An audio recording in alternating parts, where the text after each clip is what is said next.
Today, an eminent, renowned speaker, Dr. Bharat Vedalankar sir, are with us. I welcome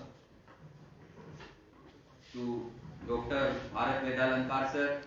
Welcome, sir. The Student Induction Program Convener, Dr. Devendra Singh sir, Department of Applied Science, are with us. I welcome to Dr. Devendra sir. Welcome, sir. Department Senior Assistant Professor Mr. Yogesh Kumar sir are with us. I welcome to him. And Assistant Professor Dr. Aman Tyagi, Department of Computer Science, are also with us. So I welcome to all the dignitaries on this Students Induction Program. In the continuation of this program, today we have esteemed speakers Dr. Bharat Vedalankar sir.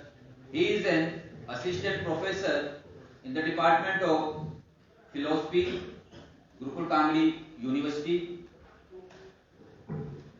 In his academic excellence and teaching experience, he has been more than 12 years of teaching experience.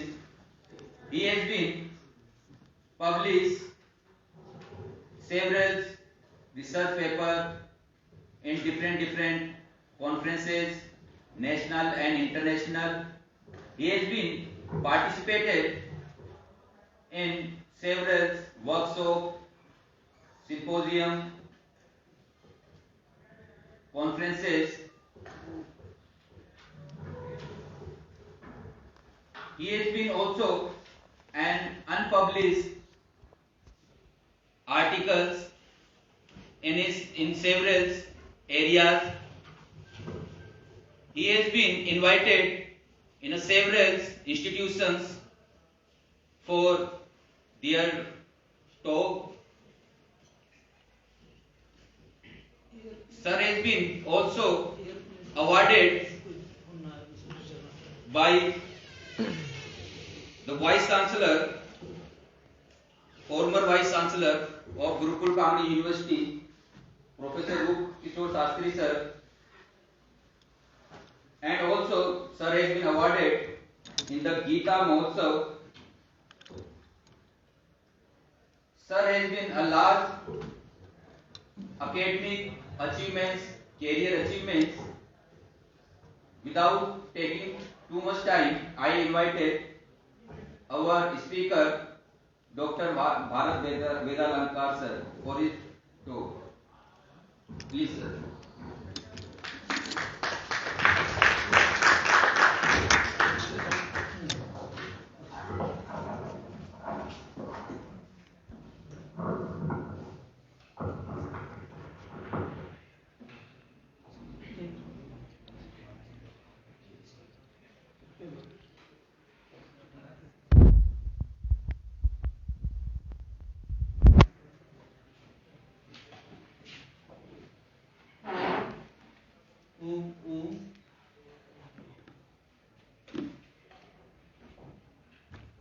आवाज बढ़ भी सकती है। हाँ sir, बढ़ सकती है।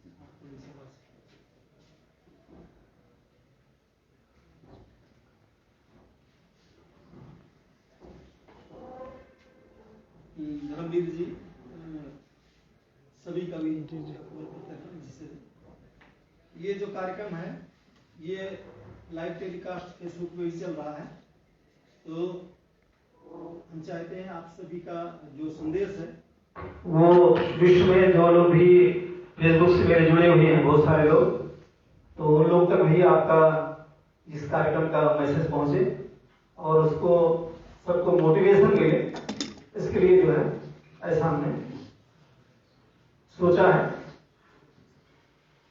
सबसे पहले हम सभी मिलकर के गायत्री मंत्र का उच्चारण करेंगे कार्यक्रम से पूर्व। ओम भूर्भुवः स्वः तत्सवितुर्वरेण्यं भर्गो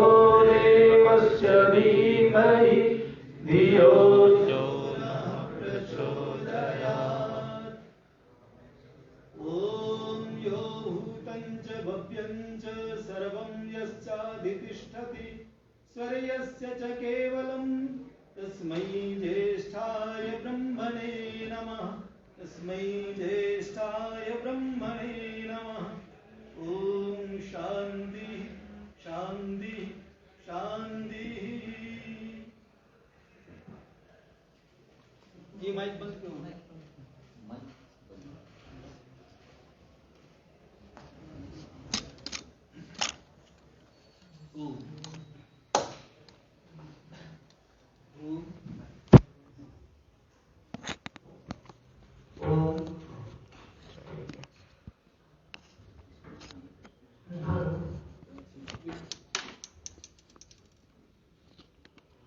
और समय के लिए दो चार हुआ है। ठीक है।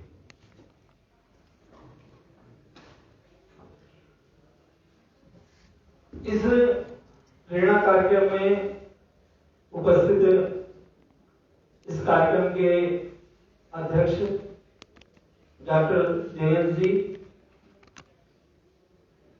और संचालक महोदय, अन्य उपस्थित हमारे सम्माननीय आचार्यगण, प्रोफेसरगण, प्रिय विद्यार्थियों, जैसा कि आज ये प्रेरणा कार्यक्रम के अंतर्गत ये व्याख्यान रखा गया है, तो मैं आपको मोटिवेशन के लिए यह उद्बोधन दे रहा हूं। और मेरे व्याख्यान का जो विषय है धर्म है। धर्म के माध्यम से मैं अन्य जो मत संप्रदाय की समीक्षा भी प्रस्तुत करूंगा। साथ में हमारे वैदिक धर्म जो हिंदू धर्म है उसकी विशेषता क्या है। हम वैदिक संस्कृति को, गुरुकुल की संस्कृति को, ऋषि दयानंद की संस्कृति को, स्वामी श्रद्धानंद की संस्कृति को हम क्यों माने, इस संबंध में जो है मेरा फोकस रहेगा इन बिंदुओं पर। और बाद में पश्चात आपको जो मैं व्याख्यान दे रहा हूं उससे संबंधित आप प्रश्न भी करने का मैं अवसर दूंगा बाद में, तो आप प्रश्न भी कर सकेंगे। इसके बाद विचारों से आप सहमत नहीं होंगे तो आप प्रश्न भी पूछ सकते हैं, क्योंकि आप लोगों के विचारों का जो जिज्ञासा है उसका समाधान होना भी आवश्यक है। तो जिज्ञासा जो होनी चाहिए वो बिल्कुल जो है, यदि आप मेरे व्याख्यान के अनुकूल अगर वो करेंगे तो निश्चित रूप से उसका मैं समाधान करने का भी प्रयास करूंगा। तो सबसे पहली बात है कि हम आपने पहले दिन का जो प्रेरणा कार्यक्रम था उसमें कौन कौन से बच्चे उपस्थित थे? उस दिन में ये जो हुआ था, आप में से कौन कौन थे? अच्छा, वो जो भोजनालय में ये जो हुआ था 17-16। ये बताइए कि मानव जीवन का उद्देश्य आप क्या मानते हैं? इस बात पर जो है हमारे कुलपति जी जो उस समय आए थे, प्रोफेसर सोमदेव शतांशु जी, उन्होंने इस विषय पर आपको व्याख्यान भी दिया था। तो मानव जीवन का उद्देश्य क्या है, आप इसे कोई बताएगा? मानव जीवन हमने प्राप्त किया है, तो ये मानव जीवन हमने किस उद्देश्य के लिए प्राप्त किया है? आज तक आपको किसी भी संस्थान में बताया गया? नहीं बताया गया। हाँ, मैं बताता हूं, ध्यान दीजिए। यही बोध कराना हमारी गुरुकुल परंपरा का, हमारी संस्कृति का यही मेन उद्देश्य है कि मानव जीवन का जो उद्देश्य है, मानव जीवन हमने किस लिए प्राप्त किया है और किन चीजों के प्राप्त करने पर हमारा जीवन सफल माना जाएगा। जीवन धर्म के अनुकूल होगा। सबसे पहला जो है, जो मानव जीवन में सफलता देता है वो धर्म है कि जब हम धर्म के अनुकूल कार्य करते हैं तो उससे जीवन में सफलता मिलती है। अब धर्म क्या है, प्रश्न होगा कि धर्म क्या है? तो ध्यान दीजिए कि आज जिस धर्म की बात की जाती है, आप ये भी कह सकते हैं कि धर्म के नाम पर आज इतने लड़ाई झगड़े हैं। तो ध्यान दीजिए, धर्म के नाम पर वास्तव में जो कहा जा रहा है वास्तव में धर्म नहीं है। मैं भी उदाहरण दूंगा आपको कि धर्म पर कभी लड़ाई हो ही नहीं सकती। और धर्म क्या है उसका स्वरूप आप लोगों को सही बताया नहीं गया। ठीक है, धर्म की परिभाषा ध्यान दीजिए कि धर्म जो है कहते धारणात धर्म इत्याहु धर्मम धारयते प्रजा। धारणात धर्म अर्थात जो सभी का धारण पोषण करे, सभी को संरक्षण दे, किसी के अधिकारों का हरण ना हो, हम अपने कर्तव्यों का पालन कर सके, वो धर्म है। यदि किसी के कर्तव्य धर्मों में यदि कहीं पर भी विवाद होता है या दूसरे के अधिकारों का हरण होता है तो ये मान लीजिए कि फिर वो धर्म नहीं है। धर्म तो सबको फलने फूलने का अवसर देता है कि सभी लोग फले फूले अच्छी प्रकार से विकास करें। ठीक है, लेकिन ये ऐसा उल्टा क्यों है? तो ध्यान दीजिए कि मूल में ही भूल है। ऐसा क्यों? क्योंकि जिनको हम धर्म समझ रहे हैं वास्तव में वो धर्म है ही नहीं। जो रिलीजन के हमारे यहाँ संविधान आने में भी इस प्रकार की बात है कि कहते धर्म निरपेक्ष करो, रिलीजन निरपेक्ष वहां पर है, तो धर्म वास्तव में धर्म निरपेक्ष नहीं बल्कि मत निरपेक्ष होना चाहिए। जो हमारे नेता का बहुत सारे लोग कहते हैं कि हमारा समय धर्म निरपेक्ष है, धर्म निरपेक्ष नहीं हो सकता। धर्म सापेक्ष ही हम सब रखते हैं। अगर निरपेक्ष चलेगी सारा मामला उल्टा हो जाएगा। ठीक है, इसलिए रिलीजन वो धर्म का पर्यायवाची नहीं बल्कि रिलीजन का मतलब मत संप्रदाय है। उदाहरण मैं आपको दे रहा हूं, इस्लाम 1400 साल पहले आया, वो मोहम्मद साहब से पहले नहीं था। मोहम्मद साहब के आने के बाद ये जो है आया अस्तित्व में। ईसा मसीह का ईसाई मत ये जो है ईसा मसीह के आने से पहले नहीं था। न्यू टेस्टामेंट या जो है ओल्ड टेस्टामेंट जो है वो यहूदी, उससे पहले यहूदी लोग थे। यहूदी लोगों के बाद मतलब इनका भी आप मान के चले कि इस समय 2022 चल रहा है। ईसा मसीह के जन्म से ये माना जाता है। इससे पहले भी जो मूल रूप से चल रहा वो यहूदी या पारसी थे। लेकिन उससे और आगे आप चलेंगे तो हमारा वैदिक जो धर्म है, वैदिक संस्कृति है, यही मानव मात्र के लिए थी। इससे पहले जो है इनका कोई अस्तित्व या बौद्ध जैन का आप ले लीजिए छठी जो शताब्दी है, जैन और बौद्ध जो महावीर स्वामी और महात्मा बुद्ध है वो 6ठी शताब्दी के उसमें आए। तो ध्यान दीजिए कि इनका भी जो विचार आया उस समय से आया, इससे पहले इनका वो नहीं था। सभी का अगर मुझसे कोई है तो वेद है। वेद हमारा 1 अरब लगभग 96-97 करोड़ वर्ष हो चुका है। 1 अरब 96-97 करोड़ वर्ष हमारी सृष्टि को हो गया। जो 5000 वर्ष की केवल बात करते हैं, केवल भी गुमराह करने की बात करते हैं, क्योंकि उनका अस्तित्व ही नहीं आगे। इसलिए वो कहते हैं ईसा से इतने वर्ष पूर्व वर्ष हमारे 5,500 वर्ष तो हमारे महाभारत हो गया। उसके लिए हस्तिनापुर हमारा जो है मौजूद है। विदुर कुटी जो है बिजनौर में आप चले जाइए, बैराज के बगल में सारे साथ मौजूद हैं। इसके रामायण महाभारत हमारा जो है, रामायण जो है हमारा 9 लाख वर्ष पुराना है। 9 लाख वर्ष। अब ये जो कहते हैं कि केवल 5,000 वर्ष का मामला है, वो बिल्कुल हमें बेवकूफ बनाना चाहते हैं। इतिहास ही में गलत पढ़ाया गया। तो ध्यान दीजिए, मैं अपने विषय पर आता हूं कि धर्म से तात्पर्य यहां पर कि जो सबको धारण पोषण करता है और जो सबके लिए कल्याण की बात करता है। तो धर्म क्या है? तो धर्म उसके लिए बताया कि जो सभी को धारण पोषण करे।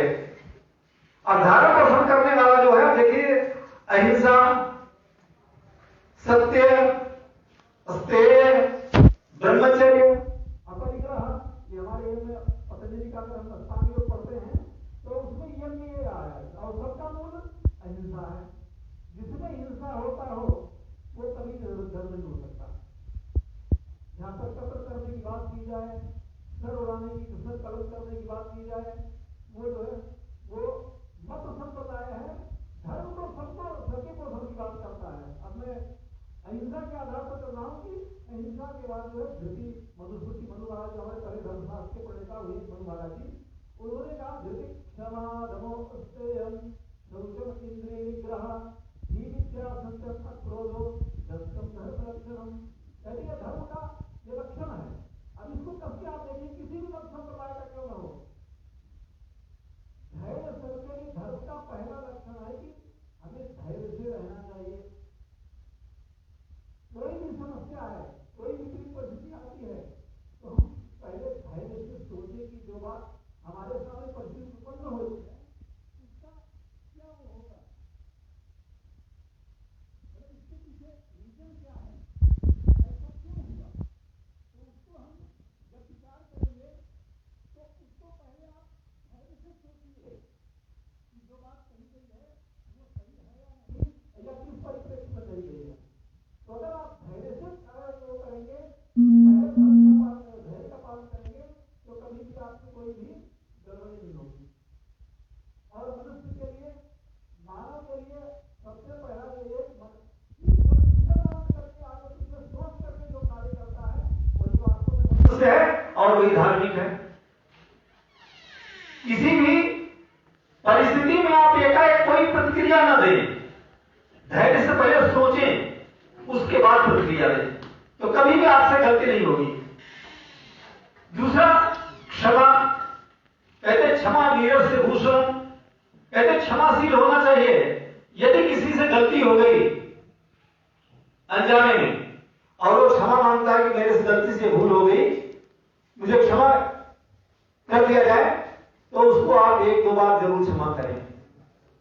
लेकिन ध्यान दीजिए कि अति सर्वत्र वर्जयेत्, यदि आप अति कर देंगे तो अति के कारण से भी आप देखेंगे कि हमारे देश में बहुत सारी ऐसी घटनाएं घटी, और विश्व में भी आप यही बदलाव कर सकते हैं कि यदि आप अति क्षमाशील बन जाएंगे तो परिणाम स्वरूप उसका आपको दुष्परिणाम भी भोगना पड़ता है।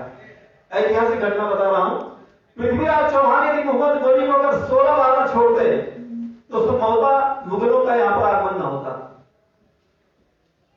जो मुसलमान जो सऊदी अरब से, ईरान आदि से उधर से आए, वो संभवतः अफगानिस्तान के मार्ग से संभवतः वो जो है यहाँ पर अपना न पैर जमा पाते, और नहीं वो बार बार वो करता रहा। इन्होंने 16 बार छोड़ा पृथ्वीराज चौहान ने, और उसके कारण से 17वीं बार एक बार जो है मोहम्मद गोली जीत गया, तो उसने उनकी पृथ्वीराज चौहान उनका कि मैंने तुम्हें 16 बार छोड़ा है तो मुझे एक बार छोड़ दो।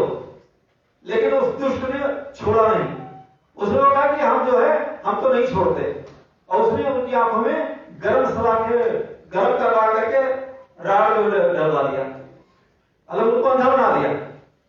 तो मेरा कहने का भाव यह कि हमें इतिहास की घटनाओं से जीवन में संदेश लेना चाहिए कि अति कहते थे क्योंकि अति कर दिया गया। अति क्षमाशील होना अच्छी बात नहीं, 1-2 बार सुधरने का मौका दो, अगर नहीं सुधरता है तो उसको जैसे सुधरे उसको वैसे सुधारना चाहिए।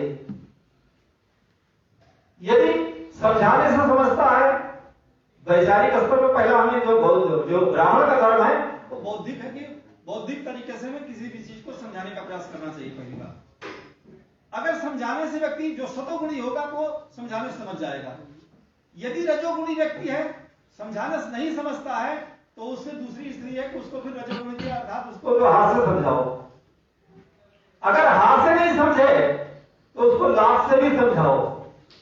अगर दुष्ट व्यक्ति है, नहीं समझता है, अब कोई ये कहे कि जो है बिना अब कांटे को आप चाहो कि बिना जो है सुई से आप निकाल दोगे, संभव है क्या? कांटा अगर चुभ गया है तो उसके लिए कांटे को तो कांटे से ही निकालना पड़ेगा, अर्थात सुई से, नुकीली चीज से निकालना पड़ेगा। अगर आप ये कहिए कि नहीं जो है हम तो जो है इसको ऐसे ही रहने देंगे तो फिर नासूर बन जाएगा। तो कांटे को कांटे से नहीं, अर्थात अगर दुष्ट व्यक्ति है तो दुष्ट को दुष्टता से सुधारना चाहिए। अगर नहीं सुधरता है, लेकिन मुख्य उद्देश्य है कि हम सुधार करें। मेन उद्देश्य सुधार करना है। भगवान कृष्ण का आप ले लीजिए, भगवान कृष्ण ने जितने भी युद्ध को किए उन्होंने किस लिए किया? उन्होंने सुधार के लिए, कि धर्म की स्थापना हो। अधार्मिक जो लोग हैं, जो राक्षस प्रवृत्ति के लोग हैं, जो अराजकता पैदा कर रहे हैं समाज में, उन विचारों के लोगों को समाप्त करना उनका उद्देश्य था। इसलिए वो जरासंध को कितनी बार उन्होंने पराजित किया, लेकिन पराजित करके छोड़ दिया। पराजित करके छोड़ दिया तो बलराम ने प्रश्न किया कि भैया ये क्या करते हो आप? आप इसको क्यों छोड़ रहे हो? बलराम एक बार मारने को तैयार हो गए जरासंध को, तो उन्होंने रोक दिया कि नहीं, मारना नहीं, इसे तो छोड़ना है।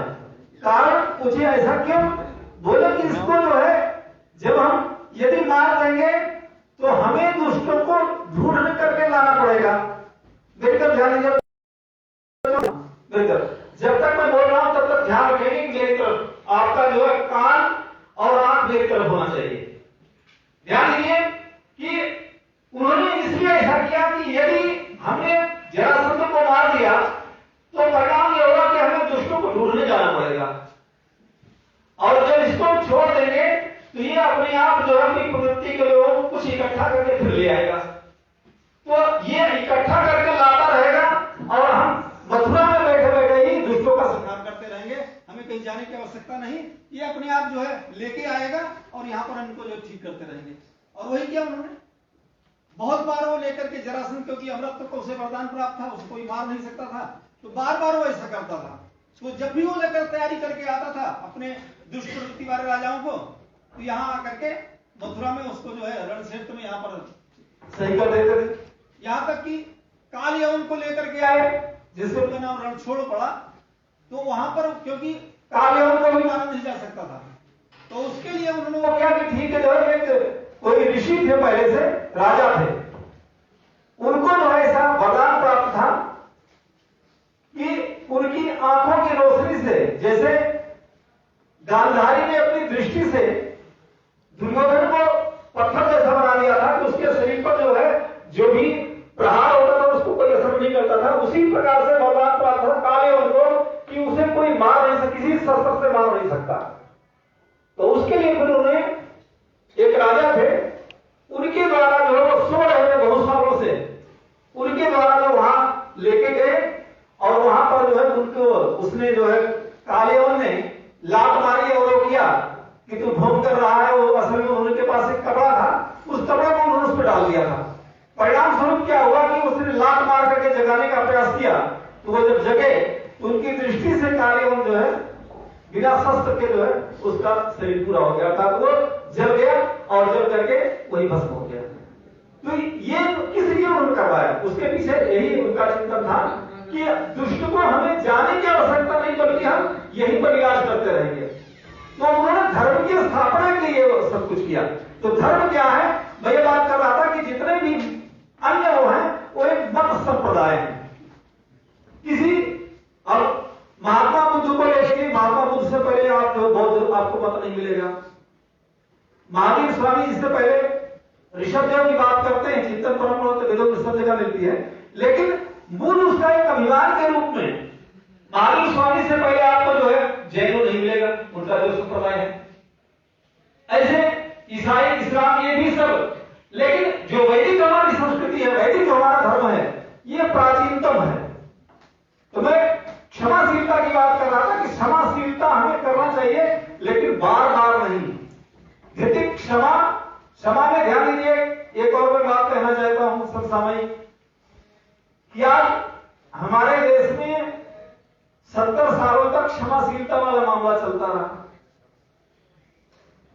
जो गांधी जी ने अच्छे काम किए उसका मैं समर्थन करता हूं, लेकिन जो एक हमारे युवाओं को यह पढ़ाया गया कि नहीं, अगर कोई एक तमाचा मारे तो दूसरा गाल कर दो, अब बताओ तीसरा गाल कहां से लाओगे? अगर दुष्ट है, देखो गलती पर हमारे आचार्यगण या माता पिता अगर हमारे सुधार के लिए अगर हमें चाटा मारते हैं तो उसमें हमें प्रतिक्रिया देने की आवश्यकता नहीं है। वो सुधार के लिए करे उसको मंजूर रूप कहा जाता है, उसको क्रोध नहीं कहा जा सकता।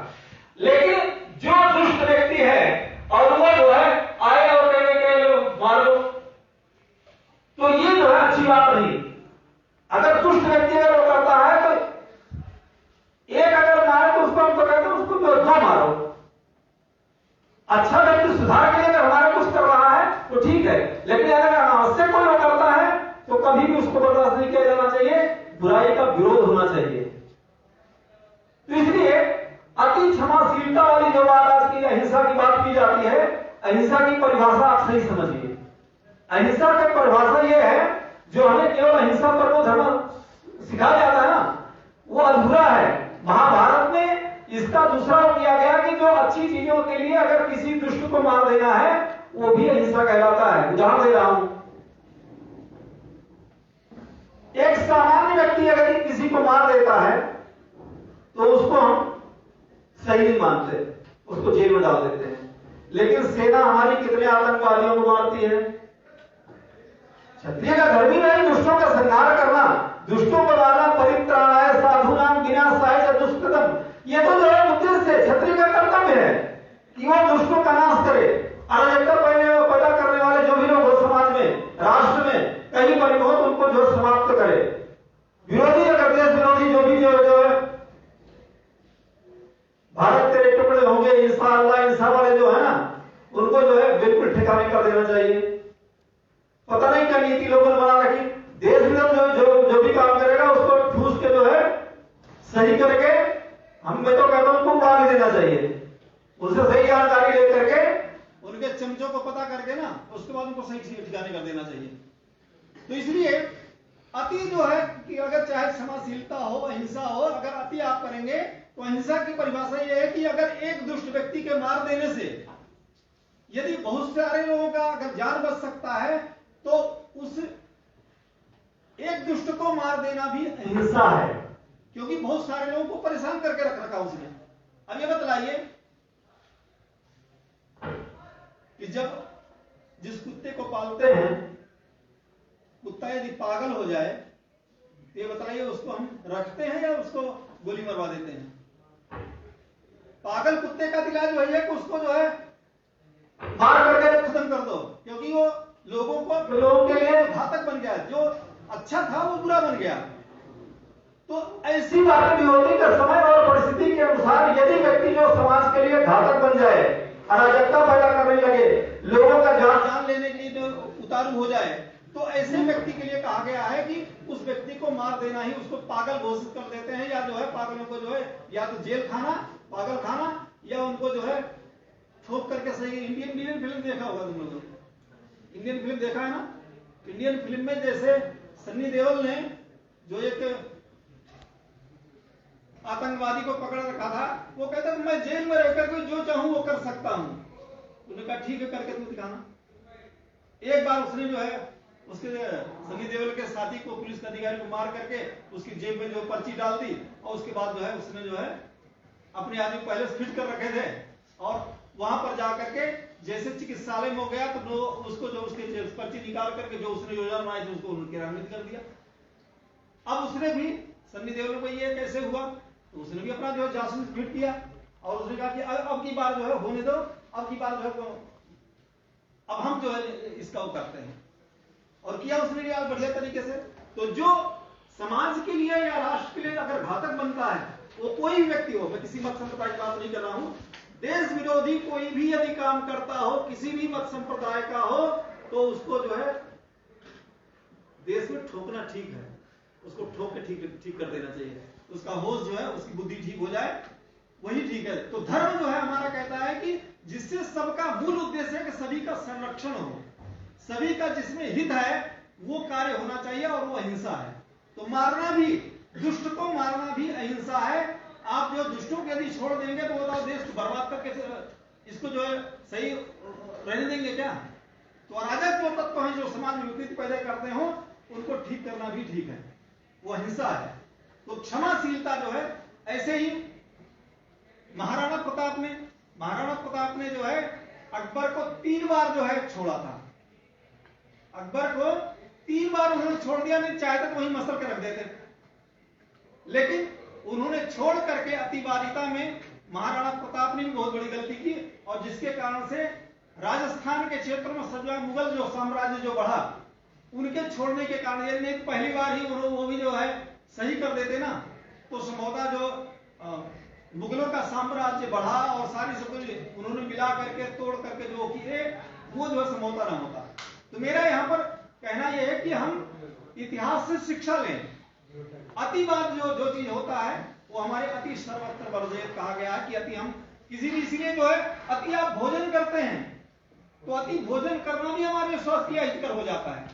आप भोजन आप जो है, आपको मान लिया खीर खाना बहुत अच्छा लगता है, खीर आप यदि लिमिट में खाएंगे तो आपके लिए स्वास्थ्यवर्धक होगा, लेकिन वही अगर आप खीर जो पेट भरकर ठूस ठूस के खाएंगे तो वही आपके लिए बीमारी का कारण बन जाएगा, क्योंकि आपने अति कर दिया। ठीक है, पाश्चात्य लोग कभी कभी ऐसा होता है कि भोजन के जीव के स्वाद के चक्कर में भोजन करके और उल्टी करके फिर जो है भोजन के उसके पेट खाली करके दोबारा और जीव के स्वाद लिया और खाते हैं। तो ये खाना कोई भोजन है क्या? भोजन तो वो है कि भाई शरीर की पुष्टि के लिए जितना भोजन आवश्यक है उतनी मात्रा में आयुर्वेद के अनुसार जो स्वस्थ वृत्त में रखा गया है, रित भूख, हित भूख और मित भूख, उसके अनुसार भोजन करेंगे तो आप स्वस्थ रहेंगे। और वेद हमारा कहता है ईशावास्यमिदं सर्वम यद किंच जगत्याम जगत तेन त्वक्तेन मुंजी था मां गिरा कष्ट शुद्धन।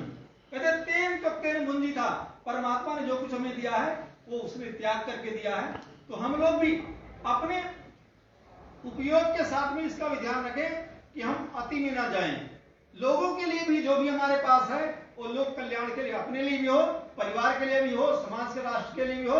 और साथ में यदि ऐसा आप नहीं करेंगे तो धन की 3 गति बताइए। मेरी तरफ ध्यान सभी ध्यान दीजिए कि धन की 3 गति है। धन की 3 गति बताई है, दान, भोग और नाश। सर्वोत्तम गति दान है, अच्छी चीजों में खर्च करना पैसे का। दूसरा, आप जो है सदुपयोग करें अपने साथ में परिवारी जन जो आपके साथ रहते हैं उनके साथ आप जो है धन को खर्च कीजिए। अगर आपने ये 2 काम नहीं किया तो धन की तीसरी गति है कि वो फिर चोर डकैत बदमाश ले जाएंगे, या कंजूस का धन कहते हैं ना, बैंक में पड़ा जो है वो सारा मेरे देश का ही हो जाता है, या दूसरे जो उसका प्रयोग करते हैं। तो कंजूसीपना जो है उसको छोड़ करके हम अपने जो हमारा धर्म है, जो हमारा कर्तव्य है, उस तरफ आगे बढ़े। तो इसलिए धृतिक क्षमा दमो अस्तेयम शौचम इंद्रिय निग्रह। कहते दम कहते हैं कि इंद्रियों पे नियंत्रण रखना। धृतिक क्षमा दम अस्तेयम, अस्तेय कहते चोरी नहीं करना। अब ये सब जो मैं बता रहा हूं लक्षण, आप ये बताइए इसमें किसी मत संप्रदाय की बात की जा रही क्या? सबके लिए, किसी से भी कहो ये बतलाओ सत्य बोलना धर्म है कि नहीं, सब कहेंगे सत्य बोलना धर्म है, अच्छी बात है। धैर्य से रहना, सभी कहते हैं कि भाई अच्छी बात है। तो जो धर्म की बातें हैं उसमें किसी को भी कोई ऐतराज नहीं हो सकता। जो अपनी तरफ से लोग मत मजहब वाले लोगों ने एक स्पेशल अपने उसके लिए कैटेगरी बना दिया कि अपने समुदाय वालों को ही अपना मित्र बनाना है, दूसरे को तो काफिर समझना है, दूसरे की हत्या कर देना है, या हमारे इस कुरान के अनुसार जो चलेगा वही हमारा मित्र हो सकता है। ये सब बुद्धि की वो है, संकीर्णता है। हमारी संस्कृति सबके लिए वो करती है। हम तो सर्वे भवन्तु सुखिनः की बात करते हैं कि सभी लोग सुखी रहें। हमारा पूरा विश्व जो एक कुटुंब परिवार है। इसीलिए तो वर्तमान यशस्वी प्रधानमंत्री नरेंद्र मोदी पूरे विश्व में छा रहे हैं। वो किस लिए? वो केवल भारत के हित की बात नहीं करते, वो संपूर्ण विश्व की बात, भूमंडल की बात करते हैं कि अगर पर्यावरण अगर समस्या है तो केवल भारत के लिए नहीं, पूरे विश्व के लिए समस्या है। उस पर विचार होना चाहिए। यज्ञ करें, सभी लोग यज्ञ करें जिससे पर्यावरण हमारा शुद्ध हो। गोघृत से यज्ञ करें। जो औषधीय वृक्ष हैं, ऑक्सीजन उत्पन्न करने वाले जो वृक्ष हैं, पीपल है, बरगद है, नीम है, जो शुद्ध वायु करते हैं, आप जहां भी खाली जगह है वहां पर आप वृक्षारोपण करें, पर्यावरण शुद्ध होगा। अगर आप ऐसा नहीं करेंगे, हर जगह केवल गंदगी मचाना है, मांस खाना है, उल्टी सीधे वो करना है, शराब पीना है, गंदगी फैलानी है, पेड़ काट कर समाप्त कर देना है, बेच के खा जाना है, अगर यही करना है तो फिर जो है मरो फिर ऑक्सीजन की दिल्ली की कमी की तरह। दिल्ली में भी लॉकडाउन अभी सोच रहे कि लॉकडाउन लगाओ तो जो कि जिससे वहां ऑक्सीजन में। अरे भाई, जो उपाय है आप यज्ञ क्यों नहीं करते? गोघृत से भाषणबाजी खूब करते हैं, लेकिन पर्यावरण के प्रति जो है यज्ञ गोघृत से जब बतलाया गया, जर्मनी और वैज्ञानिकों ने भी यह बात कह दिया कि गोघृत से अगर यज्ञ किया जाता है तो ऑक्सीजन बहुत सारा गुना वायुमंडल बढ़ता है। आप जो है आपके पास पोते के लिए, पोती के लिए, दादी के लिए, सबके लिए अलग अलग जो है गाड़ियां हैं। बताइए, गाड़ियां क्यों नहीं कम करवाते? एक एक व्यक्ति क्यों घूमेगा? अगर पर्यावरण की इतना चिंता है, सबकी चिंता है, तो गाड़ियों पर नियम बनाइए कि हाँ की मेडिकल को छोड़ करके गाड़ी में जब तक पूरी सवारी नहीं होगी, 3-4 नहीं होंगे, तब तक कोई गाड़ी नहीं, वाहन बंद करो। अगर इस तरीके से वो करोगे तो नहीं तो डीजल पेट्रोल वायुमंडल में घोलते रहो और चिल्लाते रहो कि ऑक्सीजन की कमी हो रही, धुंध बढ़ रहा, ये बढ़ रहा, वो बढ़ रहा, ऑक्सीजन कम हो रहा। अरे भाई उसके लिए कुछ करोगे सही? करना नहीं है, बस केवल भाषणबाजी करते रहना है और जो है न पेड़ लगवाना है। छोटे छोटे वृक्ष बताओ सुंदर सुंदर, केवल जो है वो लगा रहे हैं, जिनसे कोई वायुमंडल ऑक्सीजन जो सब्सिडी देते हैं उसको नहीं लगाना है। बड़े बड़े वृक्ष सब कटवा करके उसको बेच खा जाओ बस।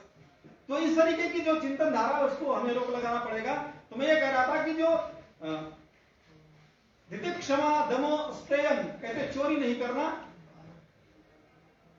शौच में इंद्रिय नहीं किया। शौच कहते हैं जीवन में पवित्रता लाना। हम जो है जीवन में अंदर बाहर से हमारी मन वाणी कर्म में हर समय पवित्रता होनी चाहिए। यदि पवित्रता होगी तो हमारा जीवन अच्छा बनेगा। यदि हम ऐसा नहीं करेंगे तो बतलाइए फिर पवित्रता अगर हमारी वाणी में नहीं है, हम गाली गलौज करते हैं या किसी को अपशब्द कहते हैं, तो ये बतलाओ फिर वो युद्ध होगा कि नहीं होगा?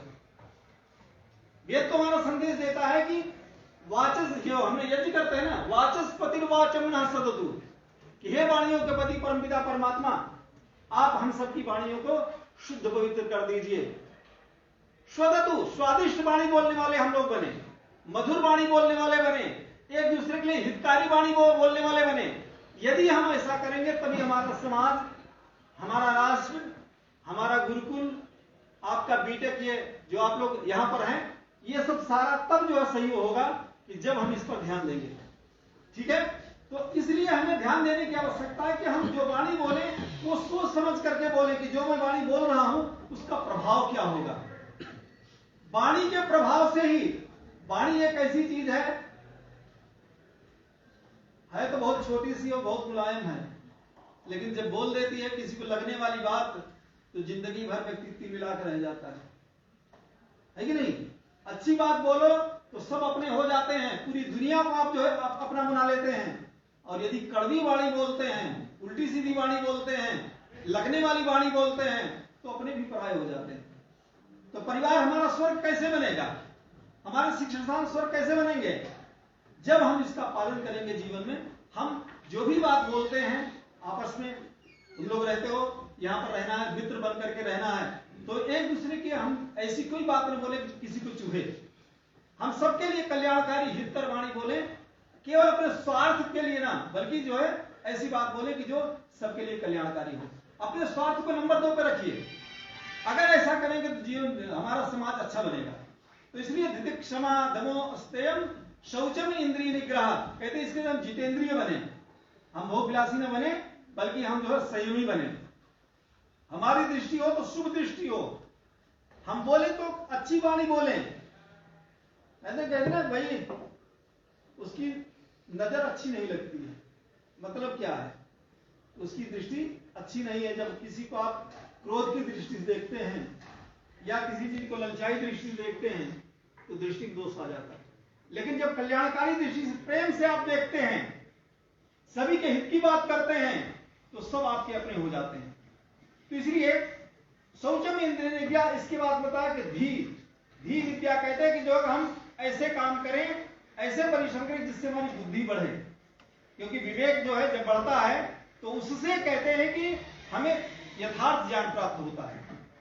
इसलिए हम लोग जो है बुद्धिमान भी बने, अच्छे जो है चिंतन वाले बने। तो धी विद्या, निरंतर विद्या की वृद्धि में लगे रहें, क्योंकि ज्ञान का कोई अंत नहीं है। तो इसलिए विद्या को बढ़ाने के लिए निरंतर हम प्रयास करें। जितना अधिक विद्या को आप सीखेंगे आप उतने विद्वान बनते जाएंगे। तो धी विद्या सत्यम, इसके बाद कहा कि हम मन वाणी कर्म से सत्य का पालन करें, सत्यवादी बने। इसके बाद अक्रोध, कहते हैं कि क्रोध नहीं आना चाहिए। क्रोध जो है, क्रोध के आने से क्या होता है व्यक्ति के जीवन में, ध्यान दीजिए कि क्रोध के आने से व्यक्ति का विवेक जो है नष्ट हो जाता है। क्रोध में कई बार व्यक्ति गलत कार्य भी कर जाता है। गुस्से में ही कहते गुस्से में किसी गोली मार दी, या लड़ाई झगड़ा हम करते हैं वो गुस्से में करते हैं। तो गुस्सा, प्रयास यह करें कि गुस्सा ना आए। गुस्सा जो है, भगवत गीता में भगवान कृष्ण ने भी कहा है कि जो महापुरुष होते हैं, जो अच्छे विद्वान होते हैं, उनके जल्दी गुस्सा नहीं आता। हर चीज को शालीनता से, समझदारी से हर समस्या का हल कर लेते हैं। और ध्यान दीजिए, यदि किसी को, यदि मैं अपने ऊपर भी बात कर रहा हूं, किसी गुरुजन को यदि प्रश्न पूछने पर अगर गुस्सा आता है तो ये समझ लीजिए, पहचान कर लीजिए कि वो उस विद्या को जानता नहीं है और संभवतः वो आपको अपनी विद्या बताना नहीं चाहता है। तो शिक्षक के लिए तो विशेष है कि शिक्षक अगर उसको नहीं भी, अगर किसी बात का अगर नहीं जानकारी है तो प्रेम से कह दे कि बच्चों मैं जो है इस प्रश्न का उत्तर मैं कल दूंगा, मैंने जो है मुझे इस बारे में स्वाध्याय करके या अपने बड़े विद्वानों से मैं सीख करके आपको इसका उत्तर, सही जो उत्तर होगा वो मैं दूंगा। ठीक है, तो उत्तर देने में क्रोध हमें नहीं आना चाहिए, प्रश्न पर हमें क्रोध नहीं आना चाहिए, बल्कि सहजता सरलता से हम प्रश्न के उत्तर देने का प्रयास करें। और ये हमारी गंभीरता और ज्ञान की जो है, कहते विद्या ददाति विनयम, विद्या अगर आप गुणवान हैं, आप विद्वान हैं, तो आपके अंदर विनम्रता झलकनी चाहिए, आपके अंदर अहंकार नहीं बढ़ना चाहिए। कहते कि जब वृक्षों पर फल आते हैं तो उनकी डालियां झुक जाती हैं, ऐसे यदि आप गुणवान हैं, आप विद्वान हैं, आप अच्छे हैं, तो आपके अंदर विनम्रता आनी चाहिए। आपके व्यवहार से, हमारे यहाँ गुरुकुल परंपरा में आचार्य के लिए कहा कि आचार्य अपने आचरण से अपने शिष्यों को शिक्षा दिया करता था, अर्थात उसका व्यवहार जो होता था ऐसा आदर्श हुआ करता था कि वो कहीं पर भी रहे बच्चे उसको अनुकरण किया करते हैं। हमारे बहुत सारे साथी लोग जो है इस प्रकार की बात करते हैं कि नहीं, विद्यालय का जीवन तो अलग होना चाहिए, यहां पर तो बहुत अच्छे अच्छे भाषण करो और बाहर समाज में कैसा भी आचरण करो, वो हमारा पर्सनल लाइफ है, वो जो है। लेकिन ऐसा व्यक्ति जो है जो यहां कुछ दिखाता हो और बाहर कुछ और दिखता हो, वो कभी भी बच्चों के लिए या किसी के लिए अनुकरणीय नहीं हो सकता। बच्चा भले सामने ये न कहे कि सर तो बहुत अच्छी सी बात कर रहे थे, लेकिन मैंने देखा कि बाजार में तो किसी को लाइन मार रहे थे, उदाहरण के तौर पर कह रहा हूं, तो उसको आप ये बताओ, मुंह पे तो नहीं कहोगे, लेकिन अंदर से ये बताओ क्या श्रद्धा तुम्हारी उनके प्रति बनी रहेगी क्या? अरे ये तो जो है ऐसे केवल जो है बस यहाँ हमें बहुत मोरल और उसकी बात कर रहे हैं। और मैंने तो देखा है तो बाजार में जो है या सिनेमा घर में मैंने देखा, सिनेमा देख रहे थे, या गलत जगह पर मैंने देखा है तो जो है ऐसा दुर्व्यवहार कर रहे थे, किसी के साथ लड़ाई झगड़ा कर रहे थे, है ना? मतलब जिसको हम समाज में सम्मानित नहीं मानते हैं, वो अगर ऐसा होता है तो उसमें बच्चों ध्यान दीजिए। इसलिए जो आचार्य का जीवन होता है, शिक्षक का जीवन होता है, वो एक जैसा होता है, जैसे यहाँ है वैसे बाहर भी होगा, उसका इधर उधर कहीं वो नहीं होगा, उसका एक जैसे ही जीवन हमेशा चलता है और वही अनुकरणीय होता है। हमारे जो आचार्यगण हुआ करते थे, जो यहाँ पर हैं, क्लास में हैं, वही बाजार में भी कहीं पर भी मिल जाओ, उनका जीवन वैसे ही रहता है, सत्यवादी, ईमानदार, चरित्रवान, ऐसा जो जीवन होता है वो अनुकरणीय होता है और सबके लिए आदर्श होता है, और उसी को लोग मानते हैं। हमारी कथनी और करनी में अंतर आ गया, इसलिए तो जो है शिष्यों पर, हमारे विद्यार्थियों पर कम प्रभाव पड़ता है। ध्यान दीजिए, अच्छा चीज के प्रभाव करने के लिए आपको बहुत संयम की आवश्यकता है, संभल कर चलने की आवश्यकता है, लेकिन बिगड़ने के लिए आपसे एक छोटी सी गलती हो जाए, तुरंत जो है दुनिया में प्रचारित प्रसार जो है, ओ ये तो जो है देखो बहुत बड़ा जो है आदर्शवादी बनता था और उसने तो देखो इतनी बड़ी गलती कर दी। एक बार ना भी गलती हुई हो तो भी जो है बुराई को फटाफट जो फैलाने के लिए, अब मोदी जी हैं, स्वामी रामदेव जी हैं, ये योगी से अगर कोई एक छोटी झूठी भी अगर कोई अफवाह फैल जाए, लोग तुरंत जो विरोधी हैं तुरंत उसको जो है भुनाने का प्रयास करते हैं, बिना चोर के चोर बना देते हैं। चुनाव के समय बिना चोर के भी चोर, आदर्श लोगों को भी बना देते हैं। तो ये सब जो है विरोधियों के वो होते, षड्यंत्र होते हैं। तो हमें जीवन में सत्यवादी बनना है, सच्चाई अच्छाई के रास्ते पर चलेंगे, और केवल मेरे लिए नहीं, सबके लिए। अगर आप लोग भी अच्छे बनेंगे तो आपकी बात पर लोग विश्वास करेंगे, आपके मित्र बढ़ते जाएंगे। यदि आप झूठा व्यवहार करेंगे, छल कपट करेंगे, भाई सीधे बैठो, सोना नहीं है जी, जब तक मैं बोल रहा हूं, मैं तो देखो खड़े होकर बोल रहा हूं, आप लोग तो बैठे हो, तो मेरे तरफ जो है ध्यान रखिए और बैग को साइड में कर दो, जिससे तुम्हारे सामने सफेद कपड़े वाले बैग को साइड में। तो ध्यान दीजिए, मैं बात यहां कर रहा हूं, सत्य में क्रोध हो, मतलब क्रोध नहीं आना चाहिए। क्रोध जो है, क्रोध आना जो है हमारी अज्ञानता या अल्पज्ञता का प्रतीक है।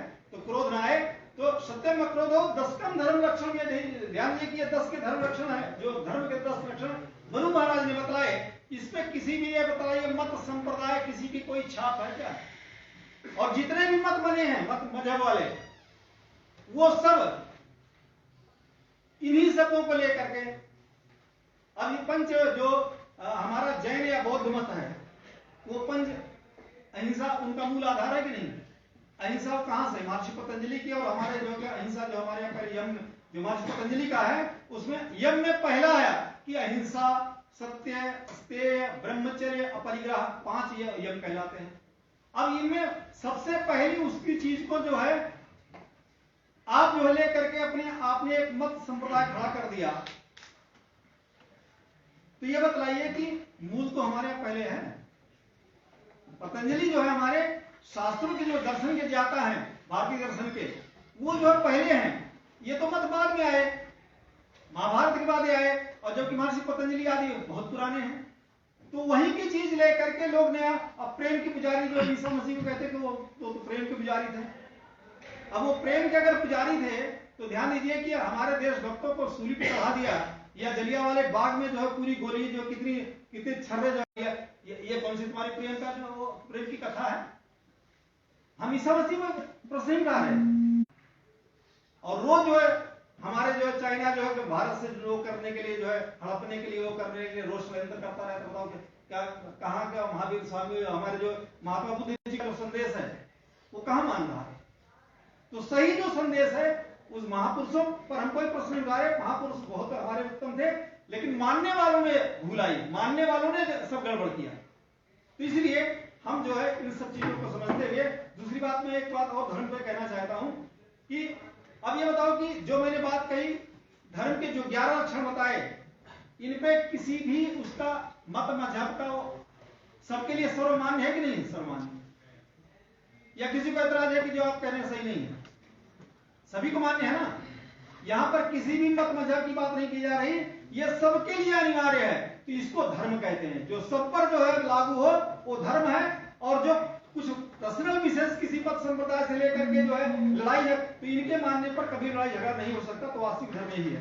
तो धर्म के बारे में और मैं बात कर रहा हूं कि धर्म हमारा जो है अहिंसा परमो धर्म, अहिंसा परम धर्म है। इसके अतिरिक्त कहते हैं यागादि रेव धर्म, जो आप यज्ञ पुण्य आप करते हैं वो भी धर्म है। ये तो अभ्युदय सिद्धि सधर्म कहते हैं, जिससे लौकिक और पारलौकिक दोनों प्रकार की उन्नति होती हो वो धर्म है। जो विद्या या ज्ञान हमें लौकिक और पारलौकिक दोनों की उन्नति कराती हो। भौतिक उन्नति भी हम जिससे करें और लौकिक उन्नति पारलौकिक भी करें।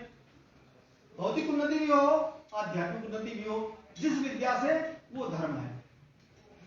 इसी प्रकार से वेद में कहा विद्याम च ये सत्वेदो अहिंसा अविद्यायाम मृत्युम तीर्थो अविद्याम तमश्नुते। कहते जो ज्ञान है, जो विद्या है, तो कहते ये भौतिक ज्ञान को और आध्यात्मिक ज्ञान कहते दोनों का जीवन में होना आवश्यक है। जब दोनों का समन्वय रहेगा, कहते कि मानव जीवन हमारा जो पुरुषार्थ है, जिसकी मैंने बात की, जहां मैंने बात उठाई थी, धर्म की बात कर रहा हूं, तो धर्म अर्थ काम और मोक्ष मानव जीवन के 4 पुरुषार्थ हैं। धर्म अर्थ काम और मोक्ष कहते इनके अनुसार यदि आप जो है आपका जीवन अगर धर्म के अनुकूल चलता है। धर्म पे बात एक और मैं कहना चाहता हूं कि धर्म जो है आचरण का नाम है, कर्तव्य का नाम है। उदाहरण आपको दे रहा हूं, विद्यार्थी का जीवन, विद्यार्थी का जो कर्तव्य है वो अधिक से अधिक विद्या प्राप्त करे, ज्ञान प्राप्त करे, अपने को बलवान बनाए, अपने को संयमी बनाए, अपनी आत्मिक उन्नति करे। हर प्रकार से शारीरिक, आत्मिक, मानसिक हर प्रकार की उन्नति करना विद्यार्थी का कर्तव्य है। क्लास में पढ़ाई करना, कक्षा में पढ़ाई करना, ये उसका धर्म है। अब धर्म निरपेक्ष की जो बात करते हैं, तो निरपेक्ष माने एक सापेक्ष धारा होती है। सापेक्ष माने अनुकूल चलना, और निरपेक्ष मतलब उल्टा चलना।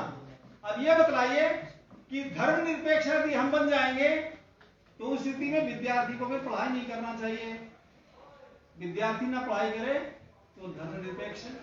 अपने कर्तव्यों का पालन ना करे वो निरपेक्ष है। हम पढ़ाए ना तो हम धर्म निरपेक्ष है। भाई शिक्षक का कर्तव्य है पढ़ाना, ज्ञान देना यह है। और हम ना पढ़ाएं, हम इधर उधर घूमते फिरें, बच्चों की क्लास ना हम ना लें, ये धर्मनिरपेक्ष हुआ। प्रधानमंत्री अपने मंत्रालय की बात ना करे, दूसरे मंत्रालय में टांग अड़ाए। रक्षा मंत्री जो है अपने रक्षा मंत्री के जो दायित्व हैं उसको न निर्वहन करे, बल्कि वो जो है कृषि मंत्रालय में जाकर के भी टांग अड़ाए, ये धर्मनिरपेक्ष होना हुआ। ये बतलाओ कि धर्मनिरपेक्षता ये ठीक है या सब लोग अपने अपने कर्तव्यों का पालन करें वो ठीक है? बताइए तुम लोग क्या ठीक है? विद्यार्थी पढ़ने के लिए आता हो, पढ़ाई लिखाई करके योग्य बने, ये सही है, या जो है पढ़ाई लिखाई छोड़ करके जो है जाकर मैदान में बैठे धूप सेके, वो सही है? तुम निर्णय करके बताइए क्या सही है? कर्तव्य पालन करना, अगर कर्तव्य पालन करेंगे तो योग्य बनेंगे, अगर कर्तव्य पालन नहीं करेंगे तो अयोग्य बन करके फिर आप जो है बेरोजगारों की लिस्ट में आपका भी नाम शामिल हो जाएगा। तो इसलिए धर्मनिरपेक्ष नहीं बनना है, धर्म सापेक्ष बनना है। अगर हमें बनना है तो मत निरपेक्ष बनना है। ध्यान दीजिए, हमें किसी मत संप्रदाय के अनुसार नहीं चलना है, हमें धर्म के अनुकूल कार्य करना, जो हमारा ड्यूटी है, जो हमारा कर्तव्य है, उसको हम अच्छी प्रकार से निर्वहन करेंगे। ठीक है? तो ये जो लोगों में धर्मनिरपेक्षता की जो भ्रम फैला करके लोगों को बेवकूफ बनाया जा रहा है, ये बहुत बड़ा षड्यंत्र है। तो उससे में दूर रहना है। गुरुकुल में पढ़ने आए हो तो धर्म के सही स्वरूप को समझो कि हम लोग अपने कर्तव्य का, जो हमारे कर्तव्य हैं, उसका हम अच्छी प्रकार से पालन करेंगे और जीवन में योग्य बन करके अपने को, हमें इस जगत में, संसार में एक योग्य व्यक्ति अपने को स्थापित करना है। अर्थ और काम पुरुषार्थ में आप लेंगे तो अर्थ जो है, प्राप्ति जो है, हर चीज अच्छे जो काम होते हैं वो भी सब अर्थ के बगैर काम नहीं चल सकता। लेकिन अर्थ जो है, आप धर्मानुकूल अर्थ कमाएं। धर्म के अनुकूल यदि आप अर्थ कमाएंगे धर्म के आचरण के साथ, तो वो शांति देने वाला होगा, जीवन में सुख देने वाला होगा। अगर आप अधार्मिक तरीके से पैसा कमाएंगे, जैसा कि अन्य जगह, अब हमारे कोविड के समय में बहुत सारे डॉक्टरों ने किडनी बेच करके बताओ पैसा कमा रहे हैं। ये बताओ, ये डॉक्टर जिसको हम भगवान मानते हैं, जो जीवन दाता है, और वही जो है कोविड के नाम पर थोड़ा जुकाम खांसी हो गया और हॉस्पिटल में भर कर बंद करके 2-3 दिन भोजन नहीं दिया, उसके बाद उसका जो किडनी निकाल करके या जो भी काम का जो अंग था निकाल करके उसके बाद जो है कोविड मर गया। मैं सबके लिए बात नहीं कर रहा हूं, लेकिन जो कोविड के समय में इस प्रकार के भी जो डॉक्टरों ने काम किए, ये बताइए वो डॉक्टर कहलाने के, वो वास्तव में भगवान कहलाने के अधिकारी या दानव कहलाने के अधिकारी? दानव भी यही करते थे, यही काम वो भी करते थे। बगदादी जैसे लोग भी यही सब करते हैं।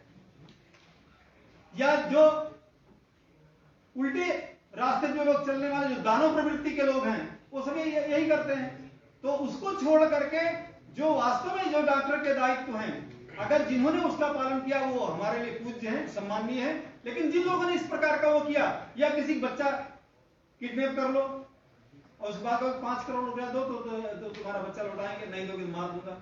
ये बताओ, पैसा तो आएगा लेकिन उससे आपकी संतति आगे भविष्य में बेकार हो जाएगी, निकम्मी हो जाएगी। इसलिए बच्चों को ध्यान दीजिए कि आप जो है, कहते पुत्र सपूत का धन संचय और पूत कपूत का धन संचय। यदि पुत्र सुपुत्र बन गया, मेरी तरफ ध्यान दीजिए, अभी वार्ता किसी मत करिए, मेरे से वार्तालाप करना है। ध्यान दीजिए कि यदि पुत्र सुपुत्र अगर आपने बना दिया, आप लोग यदि सुपुत्र बन गए, अच्छे बन गए, ये बतलाओ कोई भी उल्टे काम करने की जरूरत नहीं, आप स्वयं ही जो सब कुछ आपका लक्ष्मी आपके चरणों में होगी। लेकिन यदि आपने बहुत सारा धन ईश्वर दे दिया और यदि उसको आपने आचरण की सभ्यता नहीं सिखाई, सही तरीके से चलना नहीं सिखाया, अगर वो शराब में, बेविचार में, लौड़ियाबाजी में, इन सब में यदि जो फंस गया, तो ये ध्यान दीजिए कि सब कुछ पैसा होते हुए या जो जुए में जो फंस गया तो सब कुछ बेकार, सब कुछ जो लुट जाता है। तो ध्यान दीजिए कि वेद का संदेश है कि आप जुआ मत खेलो। कृषि मित्र सत्सम वित्ते बहुमान्य माना, आप परिश्रमी बनो, कृषि कार्य करने वाले बनो। आप जो है प्रॉपर्टी डीलिंग के बजाय आप शरीर से मेहनत करो। जितना अधिक मेहनत करोगे तो कहते हैं उससे जो है अच्छी नींद आएगी। आपके पास बहुत सारा पैसा हो जाए, लेकिन अगर नींद नहीं अच्छी आती तो स्वास्थ्य गड़बड़ा जाएगा। ठीक है, आहार, निद्रा और ब्रह्मचर्य ये स्वास्थ्य, हमारे उत्तम स्वास्थ्य के स्तंभ हैं। इन पर हमारा जीवन जो टिका हुआ है। यदि इसका हम ध्यान नहीं रखेंगे, खान पान पे ध्यान नहीं रखेंगे, अपने व्यवहार पर ध्यान नहीं रखेंगे, तो हमारा जो जीवन बढ़िया नहीं चल सकता। तो उसके लिए आवश्यक है कि हम अर्थ कमाएं, लेकिन अच्छे तरीके से, परिश्रम से जो मिले उसी को बहुत मानो। कामना अपनी जो है हम धर्म के अनुकूल रखें।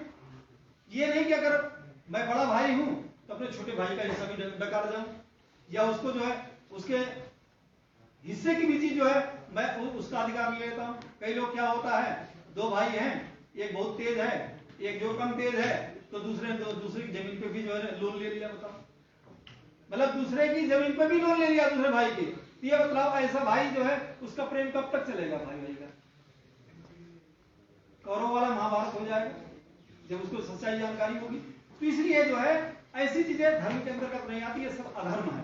तो इनको हम जो ध्यान में रखते हुए, तो इसलिए कामना जो हम करें वो भी धर्मानुकूल हो। अर्थात कामना से तात्पर्य, ध्यान दीजिए, बहुत सारे लोग काम से तात्पर्य काम वासना से लेते हैं। काम वासना तो उसका तमोगुणी स्वरूप है। वास्तव में काम से मतलब इच्छा। जीवन में जो कुछ भी हम करते हैं वो सब काम है। कामना में कामना, भाई आपकी पढ़ने की कामना यहाँ पर पढ़ने की हुई गुरुकुल में, कि हम जो है गुरुकुल में पढ़ना जाने, तो ये आपकी कामना, इच्छा ही तो हुई, तभी तो आप पढ़ने आए। तो इसलिए जो कुछ भी जीवन आप बनते हैं, और संकल्प में आप पुरुष जो कुछ आप संकल्प करते हैं वही आप बनते हैं। अब जिसने अगर आईएएस के सपने नहीं देखे, या आपने अगर जो है इंजीनियरिंग के क्षेत्र में जाने का अपने सपना नहीं देखा, संकल्प नहीं किया होता, तो संभवतः यहाँ पे क्या विद्यार्थी तो देश में बहुत सारे हैं, लेकिन सारे क्या जो है बीटेक करने सारे थोड़ी करते हैं। बहुत सारे बच्चे अलग क्षेत्र में चले जाते हैं, कोई साइंस में चला जाता है, कोई जो है आर्ट लाइन में चला जाता है, कोई जो है दर्शन पढ़ने हम लोगों के पास भी आ जाता है, कोई वेद में चला जाता है। तो सभी की अपनी भी जो कामना है, जो इच्छा है, जो बनना चाहता है, उसके अनुसार वो प्रयत्न करता है, पुरुषार्थ करता है। तो काम से तात्पर्य हमारी कामना, और जब तक हमारी इच्छा पूर्ण नहीं होती है, भाई हमारी कामना होती तभी तो हम जो है अच्छे वस्त्र पहनते हैं, गाड़ी खरीदने की हमारी कामना हुई तो हम गाड़ी खरीदते हैं, घर बनाने की इच्छा हुई तो हम घर बनाते हैं, बच्चों को योग्य बनाने की इच्छा हो तो हम बच्चों को योग्य बनाते हैं। हमारी इच्छा हुई कि हम बीटेक में चल करके बच्चों को एक मोटिवेशनल जो है अच्छी उनको विचार दे करके आए, तो उस कामना से प्रेरित होकर डॉक्टर देवेंद्र जी ने मुझे सुबह फोन किया, तो मैंने कहा कोई बात नहीं, पढ़ा करके मैं जो है आ जाऊंगा। तो यदि मेरे अंदर कामना इच्छा न होती तो मैं यहां था क्या? आप लोग के समक्ष लोग 10 मिनट 15 मिनट बोलने के लिए तो लोग पसीने छूट जाते हैं। यहाँ जो कई घंटा करवा लो, कोई मतलब नहीं, यहाँ जो है आपको जो है सुनाते रहेंगे। तो ध्यान दीजिए, ये इसके अतिरिक्त जो चौथी बात, धर्म अर्थ, जो मानव जीवन का जो हमारा लक्ष्य है, धर्म अर्थ काम और मोक्ष। चौथा जो मोक्ष है, मोक्ष के तात्पर्य जीवन में हम सब लोग ये बताओ दुखों से मुक्ति चाहते कि नहीं? हम जो पढ़ने आए हैं उसके पीछे हमारा उद्देश्य क्या है? अरे हमारा उद्देश्य यह है कि जीवन में हमारे माता पिता ने जो संघर्ष किया है, या लोग जो संघर्ष कर रहे हैं, उन समस्या के समाधान के लिए अपने को योग्य बना करके हम अर्थ प्राप्ति के द्वारा अपनी कामनाओं को पूर्ण करेंगे, और अंत में चाहते हैं कि दुखों से भी हम छूट जाएं। हमारे जीवन में जो संकट कष्ट क्लेश हैं वो भी जीवन से दूर हो जाएं। तो उसी को जो है आध्यात्म की दृष्टि में जो साधना आदि करते हैं, उससे जो मुक्ति को प्राप्त कर लेते हैं। तो मोक्ष जो है, कहते हैं कि जीवन में, ध्यान दीजिए कि जीवन में मानो यदि धर्म को पहले रास्ते पर, जैसे नदी की धारा है, नदी की धारा जब चलती है तो कहते हैं कि उसमें पहला तट धर्म है और दूसरा किनारा उसका मोक्ष है। यदि इन दो किनारों के बीच यदि हमारा जीवन का लक्ष्य चलता है, बच्चे ध्यान दीजिए मेरी तरफ, यदि इन दो धाराओं के तटों के बीच होकर के यदि आपकी अर्थ और कामना अगर चलती है, तो निश्चित रूप से आप जो है जीवन में सुख शांति आनंद को प्राप्त करेंगे। यदि आपका जो अगर इसमें भटक गए, आपने अनैतिक ढंग से अर्थ कमाना प्रारंभ कर दिया, या अनैतिक तरीके से जो है कि मेरी जो इच्छा होगी वो मैं करूंगा, तो आप फिर एक अच्छे आदर्श नागरिक नहीं बन पाएंगे, फिर आपको लोग जो है अच्छा व्यक्ति नहीं मानेंगे। तो उसके लिए आवश्यक है जीवन में धर्म, एक तरफ हमारे धर्म हो, धर्म से युक्त हमारे अर्थव्यवस्था हो और हमारी जो काम है वो भी धर्म से हो। और एक साथ में ये भी आप रखें कि जो हम कार्य करेंगे उससे मुक्ति हमें मिले, जीवन में दुखों से छुटकारा हम प्राप्त कर सके। यदि ऐसा विचार हम करके चलेंगे तो निश्चित रूप से हमारे जीवन का लक्ष्य जो सिद्ध होगा और जीवन अपने मानव जीवन को हम सार्थक कर पाएंगे। तो एक बार मुझे समय भी बता दीजिए, क्योंकि मेरे पास घड़ी या कोई वो है नहीं, कितना समय हो गया? 30-40 मिनट हो गया कितना? 3:35 हुआ। और प्रारंभ हमने कब किया था? अच्छा हाँ, 2:40 को प्रारंभ हुआ था। अच्छा, तो ध्यान दीजिए कि मैं आपको बहुत सारे चीजें लेकर के आया था, तो मैं अब चीजों को समेटता हुआ आपको 10 मिनट में प्रयास करता हूं कि और भी हमारी वैदिक धर्म की जो विशेषताएं हैं, ये तो आपको मैंने वैसे धर्म के बारे में बताया, लेकिन हमारे वैदिक धर्म